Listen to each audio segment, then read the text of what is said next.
Madam, तुम्ही तुमचा तोल सावरा. हो, हीच तर खरी परीक्षा देण्याची वेळ आहे. मला आणखी काय काय सहन करावं लागणार आहे कोणास ठाऊक. घराचं घर पण गेलंय आणि एवढी प्रामाणिकपणे नोकरी करून सुद्धा नको नको ते आरोप सहन करावे लागतात. मॅडम, तुम्ही सत्याच्या मार्गावर चालताय आणि सत्याचा मार्ग हा नेहमी काट्याकुट्यातूनच जातो. पण माझे पाय आता घायाळ झालेत, त्याचं काय? कळतंय मॅडम मला, तुम्ही खूप हिम्मतवाले आहात,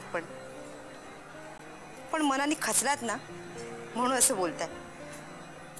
मॅडम, आपण बसून बोलूया का जरा? चालेल, या.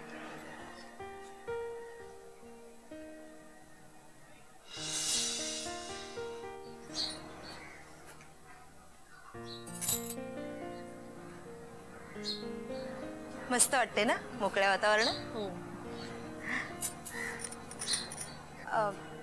मॅडम, एक विचारू? विचारा ना.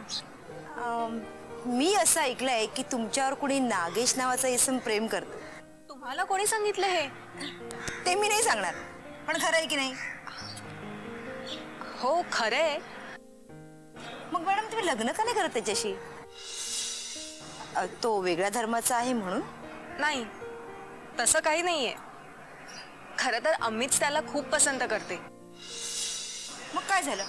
मी असं ऐकलंय की नागेश खूप चांगला मुलगा आहे, खात्यापित्या घरचा आहे आणि त्याची मोठी कंपनी पण आहे. तो काय आहे, त्याच्या जवळ काय आहे, मी या गोष्टींना महत्त्व देत नाही.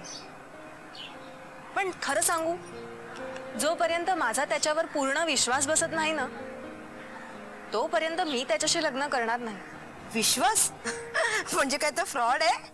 तसंच काही नाही, पण ऍक्च्युली मी नागेशला फक्त माझा मित्र मानते आणि माझं त्याच्यावर प्रेम आहे मला असं कधी जाणवलंच नाही. कसं जाणवेल? सदा ना कदा डोक्यामध्ये गुन्हेगारीविषयी सगळं विचार चालू असतात. कधीतरी आपल्या मनाला विचारून बघा, माझं नागेशवर प्रेम आहे का? थट्टा करताय माझी?